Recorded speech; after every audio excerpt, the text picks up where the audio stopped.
Here's the old Century ceiling fan that the Postal Service damaged. I was able to get it running pretty smooth. I do have the pieces for that. I'm going to glue them back on with Gorilla Glue. But most importantly, the part where the rotor was rubbing against the stator is now fine, because I basically ran it for a while. I forced it to spin and it wore itself down, so now it's not scraping anymore. So that's a good thing. Spins nice and free now. And it runs great, runs very smooth. I did put oil in the oil cup. I started out with full synthetic 10W30 so it would circulate better, because I'm sure this thing hasn't had oil in it in a long time. And I dumped it out, and it's pretty dark color. This oil is normally purple, but it came out pretty dark brown, so I'm glad I changed it. And then I put in just regular SAE 30 full synthetic oil, and it's running real smooth. There's a little bit of bearing noise, which is to be expected on a fan that's over 100 years old, but it's running really nicely now. The windings are in good shape. Everything on this particular fan is in good shape. Even the wires aren't too bad. They're a little chafed right there, which is kind of dangerous, and I have this hooked up in a really haphazard way, so don't repeat this ever. But I just wanted to test it out. So this one is running pretty nicely now, and I'm happy with the results. Like I said, I'm going to glue this piece back on. So over here we have the other one.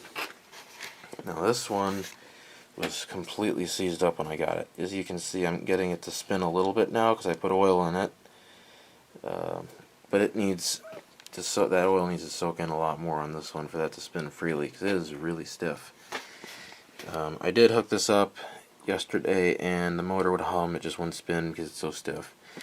And then I hooked it up again, and you can see this wire is pretty shitty. It's all cracked, and this is not in good shape. And when I hooked it up again, it blew the circuit breaker instantly. So I'm thinking a dead short in this cable. I'm hoping it's not in the motor itself. I'm pretty sure it's not. I'm pretty sure it's just in this shitty cable. But so I'm going to be redoing that, and this should run fine. This fan, I'm pretty sure, is a 3-speed. This one is actually a 2-speed fan. I thought it was 3-speed at first, but no, it's not. This one right here, when I had it hooked up yesterday, there was no off position on the switch. There's basically 4 positions, and it was on for all of those. So I don't know if there's something wrong with the switch or what, but I'm gonna have to look into that, because this one's acting weird. I did fill the oil cup on this one as well, so it's good. Well, it's not really good. It's still pretty stiff, but so yeah, I'm gonna go ahead and start this up in just a second here. You can see the switch. This is the switch for this one over here. It screws on. It's a different style than this one. This one is round.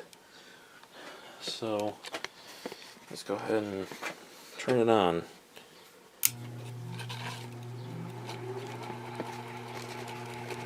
There you go. It's nice and quiet. Just a little bit of a hum, a little bit of bearing noise, but nothing major. And when I first started this thing up, when I got it spinning, it was real loud because it was scraping. The rotor was scraping against the stator, but it's not doing it anymore, so that's good.